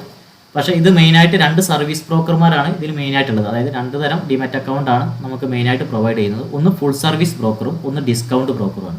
അപ്പോൾ എന്താണ് ഫുൾ സർവീസ് ബ്രോക്കർ എന്ന് വെച്ച് കഴിഞ്ഞാൽ, നമ്മളിപ്പോൾ ഒരു സൂപ്പർ മാർക്കറ്റിലൊക്കെ ചെന്ന് കഴിഞ്ഞാൽ നമ്മുടെ കൈ പിടിച്ചിട്ട് ഇപ്പോൾ ഇന്ന സാധനം എവിടെയാണ് ഇരിക്കുന്നതെന്നൊക്കെ ചോദിച്ചു കഴിഞ്ഞാൽ അത് കാണിച്ചു തരാനും അത് എടുത്തു തരാനൊക്കെ നമ്മുടെ കൂടെ അവിടെ ഒരു സ്റ്റാഫ് ഉണ്ടായിരിക്കും. അവിടെ കുറച്ച് വില കൂടുതലുണ്ടായിരിക്കും, ചാർജ് കൂടുതലായിരിക്കും. എന്നിരുന്നാൽ പോലും എല്ലാ കാര്യങ്ങളും കാണിച്ചു തരാനും നമ്മുടെ കൂടെ നടക്കാനൊക്കെ ഒരു സ്റ്റാഫ് കൂടെ ഉണ്ടായിരിക്കും. അതേപോലെ തന്നെയാണ് ഈ ഫുൾ സർവീസ് ബ്രോക്കറും. അതായത് നമുക്കിപ്പോൾ ഒരു ഷെയർ വാങ്ങാൻ നമുക്ക് അറിയില്ല എന്നുണ്ടെങ്കിൽ പോലും നമുക്ക് അവരുടെ സ്റ്റാഫിനെ വിളിച്ചിട്ട് എനിക്കിങ്ങനെ ഒരു ഷെയർ വാങ്ങണം, അതായത് നമ്മൾ ഡിമാറ്റ് അക്കൗണ്ട് എടുത്ത കമ്പനിയിലെ സ്റ്റാഫിനെ വിളിച്ചിട്ട് നമുക്ക് പറയാം എൻ്റെ പേരിൽ എനിക്ക് ഇങ്ങനെ ഒരു ഡിമാറ്റ് അക്കൗണ്ട് ഒരു ഷെയർ വാങ്ങണം, അതൊന്ന് ജസ്റ്റ് വാങ്ങിത്തരണം എന്നുള്ളത് പറഞ്ഞാൽ അവർ വാങ്ങിത്തരും.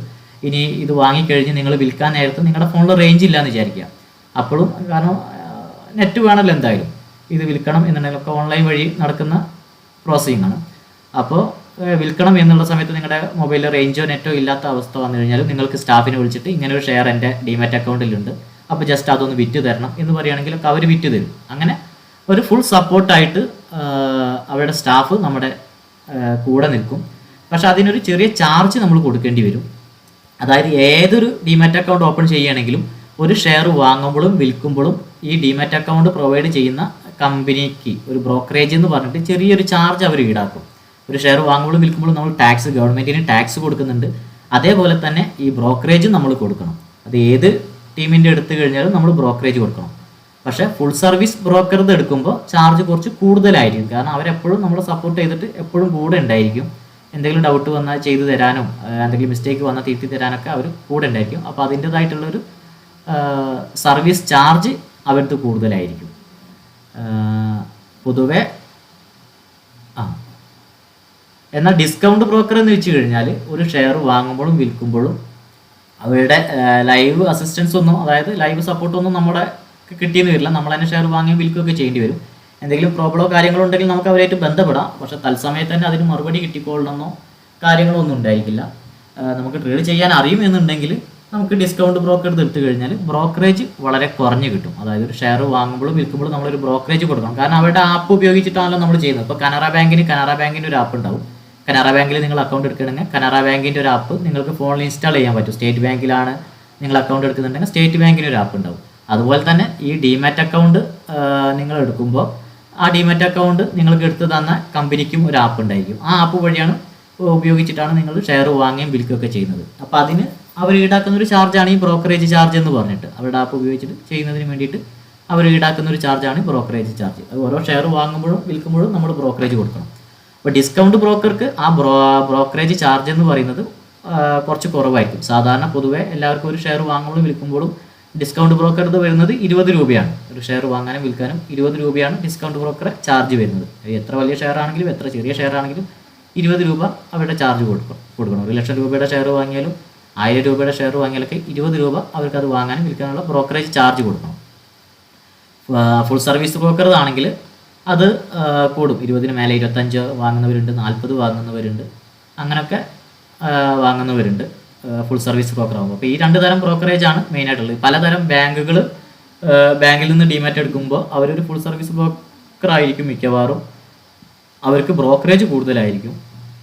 എന്നാൽ ഇതിനായിട്ടുള്ള ഡിസ്കൗണ്ട് ബ്രോക്കർ, ഇതിനായിട്ടുള്ള കമ്പനികളുണ്ട്, ഡിസ്കൗണ്ട് ബ്രോക്കർ ഉണ്ട്. അവിടെ നിങ്ങൾ ട്രേഡ് എടുക്കുമ്പോൾ ബ്രോക്കറേജ് കുറവായിരിക്കും. ഇത് മാത്രമാണ് ഫുൾ സർവീസ് ബ്രോക്കറും ഡിസ്കൗണ്ട് ബ്രോക്കറും തമ്മിലുള്ള വ്യത്യാസം. നമ്മൾ ഉപയോഗിക്കുന്ന അക്കൗണ്ട് 3 അക്കൗണ്ടാണ് നമ്മൾ മെയിനായിട്ട് ഉപയോഗിക്കുന്നത്. Upstox, goodwill, Alice blue. ഈ 3 അക്കൗണ്ടാണ് നമ്മൾ മെയിനായിട്ട് ഉപയോഗിക്കുന്നത്. മാർക്കറ്റിൽ വേറെ ഒരുപാടുണ്ട്. സെറോദ എന്ന് പറഞ്ഞിട്ടുള്ള ഡിമാറ്റ് അക്കൗണ്ട് പ്രൊവൈഡ് ചെയ്യുന്ന കമ്പനിയുണ്ട്. അതൊക്കെ ഡിസ്കൗണ്ട് ബ്രോക്കറാണ്. ഏറ്റവും കൂടുതൽ ആൾക്കാർ ഉപയോഗിച്ചിരുന്നത് സെറോദയായിരുന്നു. പിന്നീട് അത് ഇപ്പോൾ അത് അപ്സ്റ്റോക്കാണ് ഇപ്പോൾ മുന്നോട്ട് നിൽക്കുന്നത്. നമുക്ക് ഓൺലൈൻ വഴി തന്നെ, അതായത് ഇത് ഒന്നും ബാങ്കിൽ പോയിട്ടോ അല്ലെങ്കിൽ കമ്പനിയിൽ പോയിട്ടൊന്നും നമുക്ക് ഡിമാറ്റ് അക്കൗണ്ട് ഓപ്പൺ ചെയ്യേണ്ട. നമുക്ക് വീട്ടിൽ ഇരുന്നിട്ട് തന്നെ മൊബൈൽ വഴി തന്നെ നമുക്കൊരു ഡിമാറ്റ് അക്കൗണ്ട് ഓപ്പൺ ചെയ്യാം നമ്മുടെ പേരിൽ. അതിന് നിങ്ങൾ നിങ്ങളുടെ Aadhaar card, pan card, bank statement ഒക്കെ കൊടുക്കേണ്ടി വരും. കാരണം അത്രയും സെക്യൂർഡ് ആയിട്ടുള്ളൊരു അക്കൗണ്ടാണ് ഡിമാറ്റ് അക്കൗണ്ട്. ഇത് ഓപ്പൺ ചെയ്ത് കഴിഞ്ഞാൽ നിങ്ങളൊരു ഷെയർ വാങ്ങിക്കഴിഞ്ഞാൽ കാലാകാലം നിങ്ങളുടെ പേരിൽ തന്നെ ആ ഷെയർ കിടക്കും. അത് മറ്റൊരാൾക്ക് വിൽക്കാൻ സാധിക്കില്ല, മറ്റൊരാൾക്ക് വിറ്റിട്ട് അതിൻ്റെ പണം എടുക്കാൻ സാധിക്കില്ല. ഇത് നിങ്ങൾ ഏത് ബാങ്ക് അക്കൗണ്ടുമായിട്ടാണോ ബന്ധിപ്പിച്ചിട്ടുള്ളത് ആ ബാങ്ക് അക്കൗണ്ടിലേക്ക് മാത്രമേ ഇതിൽ നിന്ന് ക്യാഷ് വിഡ്രോ ചെയ്യാൻ പറ്റുള്ളൂ. ആ ബാങ്ക് അക്കൗണ്ടിൽ നിന്ന് മാത്രമേ അതിലേക്ക് ക്യാഷ് ഇടാൻ സാധിക്കുള്ളൂ. അപ്പോൾ അത്രയും സെക്യൂർഡ് ആയിട്ടുള്ള ഒരു അക്കൗണ്ടാണ് ഡിമാറ്റ് അക്കൗണ്ട്. സെബിയുടെ ഒക്കെ കീഴിലെല്ലാ നിരീക്ഷണത്തിലുമാണ് എല്ലാ ഡിമാറ്റ് അക്കൗണ്ട് പ്രൊവൈഡ് ചെയ്യുന്ന കമ്പനിയും സെബിയുടെ കൺട്രോളിലാണ് ഇരിക്കുന്നത്. അവിടെ നിയമപ്രകാരമാണ് പ്രവർത്തിക്കുന്നത്. അപ്പോൾ ആർക്കും ഒരു ചരിവോ കാര്യങ്ങളൊന്നും പറ്റില്ല. നിങ്ങൾക്ക് ഇഷ്ടപ്പെടുന്ന ഏത് ഡിമാറ്റ് അക്കൗണ്ട് വേണമെങ്കിലും ഏത് കമ്പനിയിൽ നിന്ന് വേണമെങ്കിലും എടുക്കാം. അല്ലെങ്കിൽ ഏത് ബാങ്കിൽ നിന്നും വെച്ച് കഴിഞ്ഞാൽ എല്ലാ ബാങ്കും ഡിമാറ്റ് അക്കൗണ്ട് പ്രൊവൈഡ് ചെയ്യുന്നില്ല. പ്രൊവൈഡ് ചെയ്യുന്ന ഒത്തിരി ബാങ്കുകളുണ്ട്. ആ ബാങ്കുകളിൽ നിന്ന് എടുക്കാം. അല്ലെങ്കിൽ ഇതിനായിട്ട് മാത്രമല്ല കമ്പനികളിൽ നിന്ന് നിങ്ങൾക്ക് ഡിമാറ്റ് അക്കൗണ്ട് എടുക്കാം. അപ്പോൾ നമ്മളിവിടെ ഉപയോഗിക്കുന്നത് അപ്സ്റ്റോക്കും ഗുഡ്വില്ലും ആലീസ് ബ്ലൂ ആണ്. ഈ 3 ഡിമാറ്റ് അക്കൗണ്ടാണ് നമ്മൾ ഉപയോഗിക്കുന്നത്. അപ്സ്റ്റോക്ക് ഒരു ഡിസ്കൗണ്ട് ബ്രോക്കറാണ്. അതായത് നമ്മളൊക്കെ ഒരുപാട് ട്രേഡ് ഒരു ദിവസം നടത്തുന്നതാണ്. അപ്പോൾ ഇവർക്ക് എത്ര ട്രേഡ് ചെയ്ത് കഴിഞ്ഞാലും 20 രൂപയാണ് ഒരു ട്രേഡിന് ഇവരുടെ ചാർജ്. അപ്പോൾ അതുകൊണ്ട് തന്നെ ഒരു ഡിസ്കൗണ്ട് ബ്രോക്കറായിട്ട് നമ്മൾ ഉപയോഗിക്കുന്നത് അപ്സ്റ്റോക്കാണ്. പിന്നുള്ളത് ഗുഡ്വില്ലാണ്. ഗുഡ്വില്ലൊക്കെ നമ്മൾ ഒരുപാട് വർഷങ്ങൾക്ക് മുൻപ് തന്നെ നമ്മൾ ഉപയോഗിച്ചുകൊണ്ടിരിക്കുന്ന ഒരു ട്രേഡിങ്ങിലേക്ക് നമ്മളൊക്കെ തുടക്കമായിട്ട് കയറി വന്ന സമയത്ത് എടുത്ത ഒരു അക്കൗണ്ടാണ് ഗുഡ്വില്ല്. ഇവരൊരു ഫുൾ സർവീസ് ബ്രോക്കറാണ്. അതായത് ബ്രോക്കറേജ് അല്പം കൂടും. ഇവർ ഒരു ട്രേഡിന് ഒരു ഷെയർ വാങ്ങാനും വിൽക്കാനും ഇവരത് ഉപയോഗിക്കുന്നത് ഷെയർ അല്ല, ഓപ്ഷൻസ്. ഇതിൽ നമുക്ക് ഷെയർ, ഓപ്ഷൻസ് അങ്ങനെ ഒരുപാട് കാര്യങ്ങളുണ്ട്. അത് നമുക്ക് തുടർന്ന് അങ്ങോട്ട് പഠിക്കാം. ഇപ്പോൾ നിങ്ങളൊരു ഷെയർ വാങ്ങാൻ എന്നുള്ള രീതിയിൽ തന്നെ പഠിച്ചാൽ മതി. അപ്പോൾ ഒരു ഷെയർ വാങ്ങാൻ ഗുഡ്വില്ല് ഈടാക്കുന്നത് 15 രൂപ അല്ലെങ്കിൽ 20 രൂപയാണ്. 15 രൂപയാണ് സാധാരണ അവർ ഈടാക്കുന്നത്. പക്ഷെ അത് പെർ ലോട്ടിനാണ് 15. അപ്പോൾ എന്താണ് ലോട്ട്, എന്താണ് ട്രേഡ് എന്നുള്ളത് നിങ്ങൾക്ക് മനസ്സിലാവണമെങ്കിൽ കുറച്ചും കൂടി മുന്നോട്ട് പോകണം. അതായത് നമുക്ക് ഈ ഷെയർ മാർക്കറ്റിൽ ചില സാധനങ്ങളൊക്കെ ഹോൾസെയിൽ കടയിൽ നിന്ന് വാങ്ങുന്ന പോലെ ഒരു മിനിമം ഇത്ര എണ്ണം വാങ്ങണമെന്നുണ്ടായിരിക്കും. നമുക്കൊക്കെ അറിയാം, ഒരു വാളൊക്കെ വാങ്ങാൻ ചെന്ന് കഴിഞ്ഞാൽ 1 ഡസൻ വാങ്ങണം അല്ലെങ്കിൽ 1/2 ഡസൻ വാങ്ങണം എന്നൊക്കെ ഒരു നിബന്ധന ഉണ്ടായിരിക്കും. അപ്പോൾ അതുപോലെ ഷെയർ മാർക്കറ്റിലും മിനിമം ഇത്ര എണ്ണം വാങ്ങണം എന്നുള്ള കാര്യങ്ങളുണ്ട്. ഈ ഷെയർ അല്ലാതെ മറ്റു പലതും ഉണ്ട് ഷെയർ മാർക്കറ്റിൽ വാങ്ങുകയും വിൽക്കുകയൊക്കെ കച്ചവടം ചെയ്യുന്നത്. അപ്പോൾ അതിലെ ഒരു സെഗ്മെൻറ്റാണ് ഈ ഓപ്ഷൻ സെഗ്മെൻറ്റ് എന്ന് പറഞ്ഞു കഴിഞ്ഞാൽ. അതാണ് നമ്മളും പഠിക്കുന്നതും ട്രേഡ് ചെയ്യുന്നതും. അപ്പോൾ ഈ ഓപ്ഷൻ സെഗ്മെൻറ്റിൽ ചിലത് വാങ്ങണമെങ്കിൽ മിനിമം 50 എണ്ണം വാങ്ങണം അല്ലെങ്കിൽ മിനിമം 100 എണ്ണം വാങ്ങണം എന്നുള്ളൊരു നിബന്ധന ഉണ്ട്. അപ്പോൾ നിഫ്റ്റി എന്ന് പറയുന്നൊരു ഓപ്ഷൻസ് ഉണ്ട്. ആ ഓപ്ഷൻസ് മിനിമം 50 എണ്ണം വാങ്ങണം. ഈ മിനിമം 50 എണ്ണം വാങ്ങുന്നതിനെയാണ് ഒരു ലോട്ട് എന്ന് പറയുന്നത്. ഒരു ലോട്ടിൽ മിനിമം ഇത്ര എണ്ണം വാങ്ങണം എന്നുള്ള ഒരു നിബന്ധന ഉള്ളതിനെയാണ് ഒരു ലോട്ട് എന്ന് പറയുന്നത്. അങ്ങനെ ആ ഒരൊറ്റ ലോട്ട് വാങ്ങാൻ ഗുഡ്വിൽ ഈടാക്കുന്ന ചാർജ് 15 ആണ്. അത് 2 ലോട്ട് ആവുമ്പോൾ 30 ആവും, 3 ലോട്ട് ആവുമ്പോൾ 45 ആവും. അങ്ങനെ ബ്രോക്കറേജ് അവിടുന്ന് കൂടി വരും. ഒരു ലോട്ടിന് 15 രൂപ കൊടുക്കണം ഒരു ഗുഡ്വില്ല് നിങ്ങൾ അക്കൗണ്ട് ഓപ്പൺ ആക്കണമെങ്കിൽ. എന്നാൽ അപ്സ്റ്റോക്കിലാണെന്നുണ്ടെങ്കിൽ നിങ്ങൾക്ക് എത്ര ലോട്ട് വേണമെങ്കിലും ഒരൊറ്റ ട്രേഡിൽ വാങ്ങാം. 1 ലോട്ടോ 2 ലോട്ടോ 3 ലോട്ടോ, അതായത് മിനിമം 50 എണ്ണം വാങ്ങേണ്ടടുത്ത് 100 എണ്ണോ 150 എണ്ണോ 200 എണ്ണോ ഒക്കെ നിങ്ങൾക്ക് വാങ്ങാം. വെറും 20 രൂപ കൊടുത്താൽ മതി. പക്ഷെ ഒറ്റ ട്രേഡിനാണ്, അതായത് ഒരൊറ്റ ട്രേഡിൽ നിങ്ങൾക്ക് എത്ര ലോട്ടും വാങ്ങാം, അതിന് 20 രൂപ കൊടുത്താൽ മതി. എന്നാൽ ഒരൊറ്റ ട്രേഡ് തന്നെ നിങ്ങൾ ഒരു 3 ലോട്ടാണ് ഒപ്പം വാങ്ങുന്നതെന്നുണ്ടെങ്കിൽ ആ 3 ലോട്ടിൻ്റെ ക്യാഷ് കൊടുക്കണം ഗുഡ്വില്ലാകുമ്പോൾ. അതാണ് ബ്രോക്കറേജ് ഗുഡ്വില്ല് കൂടും. കാരണം ഇതൊരു ഫുൾ സർവീസ് ബ്രോക്കറാണ്. നമുക്ക് എപ്പോൾ വേണമെങ്കിലും വിളിച്ചിട്ട് കാര്യങ്ങൾ ചോദിക്കാം, അന്വേഷിക്കാം. അവരെ കൊണ്ട് വേണമെങ്കിൽ ഇന്നതൊന്ന് വാങ്ങി തരുമോ എന്ന് ചോദിക്കാം, അല്ലെങ്കിൽ ഒന്ന് വിറ്റ് തരുമോ എന്ന് ചോദിക്കാം, അവർ ചെയ്തു തരും. അപ്സ്റ്റോക്ക് ആകുമ്പോൾ നമ്മൾ തന്നെ ചെയ്യണം. പിന്നെ ഉള്ളത് ആലീസ് ബ്ലൂ ആണ്. ആലീസ് ബ്ലൂവിൻ്റെ പിക്ചർ നമ്മളെ പ്രസൻറ്റേഷനിൽ ഉൾപ്പെടുത്തിയിട്ടില്ല. ആലീസ് ബ്ലൂ ഈ അപ്സ്റ്റോക്കിനെക്കാട്ടി 5 രൂപ കുറവാണ് ആലീസ് ബ്ലൂവിൽ വരുന്നത്. അതായത് ഏറ്റവും ഇപ്പം അതിലും കുറഞ്ഞതുണ്ടായിരിക്കും. എന്നിരുന്നാൽ പോലും ഇപ്പോൾ പൊതുവേ എല്ലാ ഡിസ്കൗണ്ട് ബ്രോക്കറും ഒരു ട്രേഡിന്, അതായത് ഒരു ഷെയർ വാങ്ങാനും വിൽക്കാനും 20 രൂപയാണ് ഈടാക്കുന്നത്. എന്നാൽ ആലീസ് ബ്ലൂ എന്ന് പറയുന്ന ഒരു ബ്രോക്കർ 15 രൂപയെ ഈടാക്കുന്നത്. അപ്പോൾ നിങ്ങൾക്ക് അതിൽ വേണമെങ്കിൽ ഡിമാറ്റ് അക്കൗണ്ട് എടുക്കാം, ഗുഡ്വില്ല് എടുക്കാം, അപ്സ്റ്റോക്കിൽ എടുക്കാം. നമ്മൾ കാണിച്ചു തരുമ്പോൾ, സിസ്റ്റത്തിൽ കാണിച്ചു തരുമ്പോൾ അപ്സ്റ്റോക്കാണ്. ഞാൻ സിസ്റ്റത്തിൽ എനിക്ക് ഉപയോഗിച്ച ശീലം അപ്സ്റ്റോക്ക് ആയതുകൊണ്ട് ഞാൻ അതിൽ ട്രേഡ് ചെയ്യുന്നതാണ്.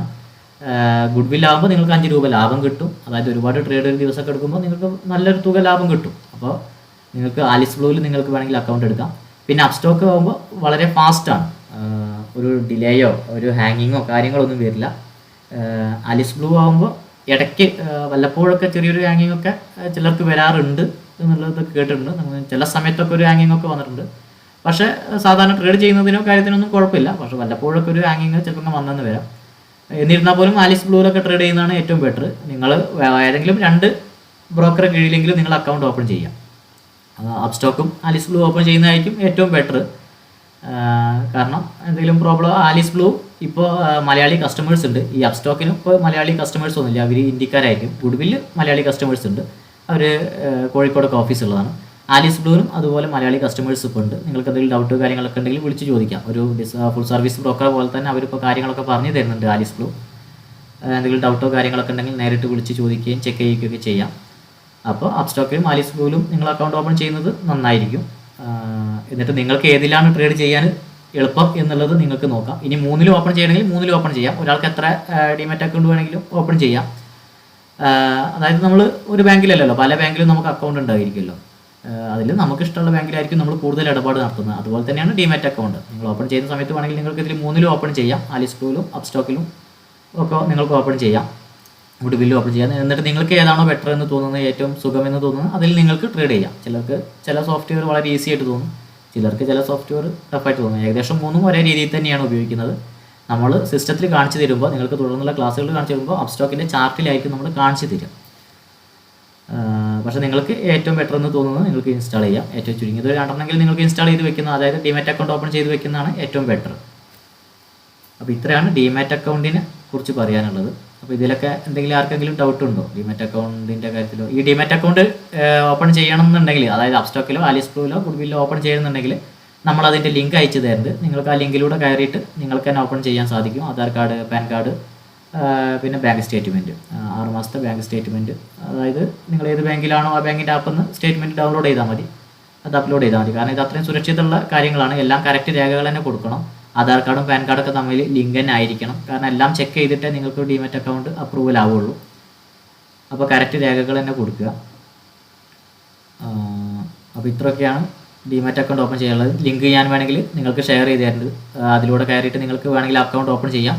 അതല്ല എന്നുണ്ടെങ്കിൽ രേഖകൾ നമുക്ക് സെൻഡ് ചെയ്ത് തന്നു കഴിഞ്ഞാൽ നമ്മൾ സ്റ്റാഫിന് അയച്ചു കൊടുത്തിട്ട് അവരെ കൊണ്ട് വേണമെങ്കിൽ അക്കൗണ്ട് ഓപ്പൺ ചെയ്യിക്കാം. നിങ്ങൾക്ക് സ്വന്തമായിട്ട് ഓപ്പൺ ചെയ്യാൻ സാധിക്കുന്നില്ലെങ്കിൽ സ്വന്തമായിട്ട് ചെയ്യുന്നതാണ് ബെറ്റർ. കൂടുതൽ സ്റ്റെപ്പുകളൊന്നും ഉണ്ടായിരിക്കില്ല. ഇനി അതിലെന്തെങ്കിലും ഡൗട്ടോ കാര്യങ്ങളോ ഉണ്ടെങ്കിൽ ജസ്റ്റ് സ്ക്രീൻഷോട്ട് അയച്ചിട്ട് ചോദിച്ചാൽ മതി എന്താണ് കൊടുക്കേണ്ടത് എന്നുള്ളത് നമ്മൾ പറഞ്ഞു തരുന്നുണ്ട്. ഓൾറെഡി പലർക്കും അക്കൗണ്ട് ഉണ്ടായിരിക്കും. ഇനി അക്കൗണ്ട് എടുക്കാത്തവർക്ക് ഞാൻ ലിങ്ക് അയച്ചു തരുന്നുണ്ട്. ഇനി അതല്ല നിങ്ങൾക്ക് ഇഷ്ടമുള്ള മറ്റേതെങ്കിലും കമ്പനിയിൽ അക്കൗണ്ട് ഓപ്പൺ ചെയ്യണമെങ്കിൽ അക്കൗണ്ട് ഓപ്പൺ ചെയ്യാം കേട്ടോ. സെറോദ എന്ന് പറഞ്ഞ പ്ലാറ്റ്ഫോം ഉണ്ട്. പക്ഷേ സെറോദയിൽ ഔട്ട് ഓഫ് ദ മണി ഒന്നും വാങ്ങാൻ സാധിക്കില്ല. അപ്പോൾ എന്താണ് ഔട്ട് ഓഫ് ദ മണി എന്നുള്ളത് നമ്മൾ പിന്നീട് പറഞ്ഞു തരുന്നുണ്ട്. അതായത് വളരെ ചെറിയ ക്യാഷിനുള്ള ഓപ്ഷൻസുകളൊന്നും വാങ്ങാൻ സാധിക്കില്ല. 10 രൂപയ്ക്ക് താഴെ ഉള്ളതൊന്നും ചില സമയത്ത് വാങ്ങാൻ സാധിച്ചെന്ന് വരില്ല, എക്സ്പയറി ഡേൻ്റെ ഒന്നും. അപ്പോൾ എക്സ്പയറി ഡേ എന്താണ് ഇതെന്താണെന്നൊന്നും തുടക്കക്കാർക്ക് അത് മനസ്സിലാവുന്നുണ്ടായിരിക്കില്ല. അപ്പോൾ അപ്സ്റ്റോക്കിൽ ആ കുഴപ്പമൊന്നുമില്ല. നിങ്ങൾക്ക് ഇഷ്ടമുള്ള ഇതിൽ അക്കൗണ്ട് ഓപ്പൺ ചെയ്യാം. ഇതിൽ ഓപ്പൺ ചെയ്യണമെന്നുണ്ടെങ്കിൽ നമ്മൾ പറഞ്ഞു തരുന്നുണ്ട് എന്നേ ഉള്ളൂ. ലിങ്ക് ഷെയർ ചെയ്ത് തരേണ്ടി എന്നുള്ളൂ. അപ്പോൾ ഇത്രയും ക്ലാസ് എടുത്തതിൽ ഇനി ആർക്കെങ്കിലും ഡൗട്ട് ഉണ്ടോ? ഒരു കാര്യം ചോദിച്ചോട്ടെ. ചോദിച്ചോളൂ. ഈ ലോട്ട് എടുക്കാന്നല്ല 50 ഉണ്ടാവുന്നു.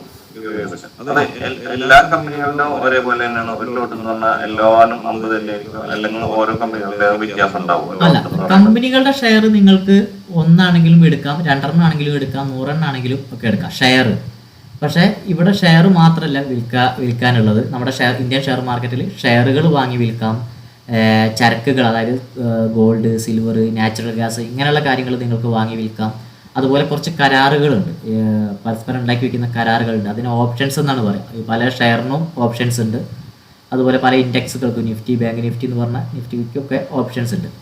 അപ്പോൾ ഈ ഓപ്ഷൻ ഇപ്പോൾ പല ഷെയറിനും ഓപ്ഷൻസ് ഉണ്ടായിരിക്കും. അപ്പോൾ ഓരോ ഷെയറിൻ്റെ ഓപ്ഷൻസിൻ്റെ ലോട്ട് വ്യത്യാസം ഉണ്ടായിരിക്കും. അപ്പോൾ ചില കമ്പനികൾ മിനിമം ഇത്ര എണ്ണം തരുള്ളൂ എന്നുള്ള കണക്കുണ്ടായിരിക്കും.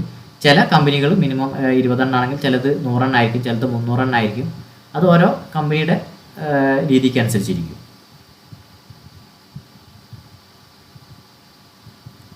ക്ലിയർ? ഓക്കെ ഓക്കെ മനസ്സിലായി. അതായത് അത് തുടർന്നുള്ള ക്ലാസ്സുകളിൽ വരുമ്പോൾ നിങ്ങൾക്ക് കറക്റ്റായിട്ട് മനസ്സിലാവും എന്താണ് ഈ ലോട്ട് എന്ന് പറയുന്നതൊക്കെ എന്താണെന്നുള്ളത് കറക്റ്റായിട്ട് മനസ്സിലാവും. ഷെയർ നമ്മളെ സംബന്ധിച്ച് ഇപ്പോൾ നിങ്ങൾ ഷെയറിൻ്റെ ബേസിൽ മാത്രം ഷെയർ മാർക്കറ്റ് എന്താണെന്നുള്ളത് പഠിക്കുക. അപ്പോൾ ഷെയർ നിങ്ങൾക്ക് 1 ആയിട്ടും വാങ്ങാം, 10 എണ്ണമായിട്ടും 100 എണ്ണമായിട്ടൊക്കെ വാങ്ങാം. പക്ഷേ ഷെയർ മാത്രമല്ല ഇതിൽ വാങ്ങാനും വിൽക്കാനും കിട്ടുക. മിനിമം ഇത്ര എണ്ണം വാങ്ങണമെന്ന് പറഞ്ഞാൽ മറ്റു പല സംഭവങ്ങളും ഉണ്ട്. അപ്പോൾ അതിനെയാണ് ലോട്ടെന്ന് പറയുക. അത് പല ഇതുണ്ട്. അപ്പോൾ പല കമ്പനിക്ക് അനുസരിച്ചിട്ട് പല രീതിയിലായിരിക്കും അവർ ആ സാധനം കൊടുക്കുക. അപ്പോൾ ആപ്പിൾ കൊടുക്കുന്നത് 50 എണ്ണമാണെങ്കിൽ മാങ്ങ കൊടുക്കുന്നത് ചിലപ്പോൾ മിനിമം 100 എണ്ണം എടുക്കണം എന്നുള്ള വ്യവസ്ഥയിലായിരിക്കും. അപ്പോൾ അതുപോലത്തെ ഒരുപാട് സാധനങ്ങൾ ഇവിടെയുണ്ട്, ഷെയർ മാർക്കറ്റിലും ഉണ്ട്. അപ്പോൾ അതിനെയാണ് ലോട്ടെന്ന് പറയുന്നത്. അപ്പോൾ ഫുൾ സർവീസ് ബ്രോക്കർ പെർ ലോട്ടിന് നമ്മൾ 15 കൊടുക്കുമ്പോൾ ഡിസ്കൗണ്ട് ബ്രോക്കർ പെർ ട്രേഡിന്, അതായത് നിങ്ങൾക്ക് ഒരു പെട്ടി വാങ്ങുന്നിടത്ത് ഫുൾ സർവീസ് ബ്രോക്കർ ആകുമ്പോൾ 15 രൂപ കൊടുക്കണം, 2 പെട്ടി ആകുമ്പോൾ 30 രൂപ കൊടുക്കണം. ഒറ്റയടിക്ക് പോയിട്ട് നിങ്ങൾ 2 പെട്ടി വാങ്ങുകയാണെങ്കിലും നിങ്ങൾ 30 കൊടുക്കണം. പക്ഷേ ഇവിടെ ഒറ്റയടിക്ക് പോയിട്ട് നിങ്ങൾ 2 പെട്ടി വാങ്ങിക്കൊണ്ടിരിക്കുകയാണെങ്കിൽ 20 തന്നെ കൊടുത്താൽ മതി. ഒരൊറ്റ തവണ നിങ്ങൾക്ക് എത്ര പെട്ടി വേണമെങ്കിലും അല്ലെങ്കിൽ എത്ര ലോട്ട് വാങ്ങണമെങ്കിലും വാങ്ങാം. ഒറ്റ ചാർജ് ഉള്ളൂ 20 രൂപ, വാങ്ങാനും വിൽക്കാനും 20. ഇവിടെ വാങ്ങാനും വിൽക്കാനും പെർ ലോട്ടിന് വെച്ചിട്ട് നിങ്ങൾ കൊടുക്കണം, അത്രയേ ഉള്ളൂ. ഓക്കെ. പിന്നെ ലിക്വിഡിറ്റി എന്താണെന്നുള്ളത് നമ്മൾ ഓൾറെഡി പറഞ്ഞു. ആൾത്തിരക്ക്, അതായത് ഏറ്റവും കൂടുതൽ ലിക്വിഡിറ്റി ഉള്ളത്, ഏറ്റവും കൂടുതൽ വിപണനം വാങ്ങലും വിൽക്കലും ഒക്കെ നടക്കുന്ന അതിനെയാണ് ലിക്വിഡിറ്റി എന്ന് പറയുക. ഏറ്റവും തിരക്കുള്ള മാർക്കറ്റിനെയാണ് ലിക്വിഡിറ്റി എന്ന് പറയുക. NSEയിലൊക്കെയാണ് ഏറ്റവും കൂടുതൽ ലിക്വിഡിറ്റി ഉള്ളത്. ആൾത്തിരക്ക് എന്നുള്ളത് മാത്രമാണ് ലിക്വിഡിറ്റി എന്നുകൊണ്ട് ഉദ്ദേശിക്കുന്നത്. നമ്മൾ ചാർട്ട് റീഡിങ്ങിന് ഇനി ലിക്വിഡിറ്റി എന്താണെന്ന് പറയുമ്പോൾ ജസ്റ്റ് ഓർമ്മ വയ്ക്കാൻ വേണ്ടിയിട്ടാണ് ഞാൻ ഇതിൽ ഉൾപ്പെടുത്തിയത്. തുടർന്നുള്ള ക്ലാസ്സുകളിലൊക്കെ ഇനി അത് പഠിക്കും. ഇനി നമ്മൾ മാർക്കറ്റിലേക്ക് കിടക്കുകയാണ്.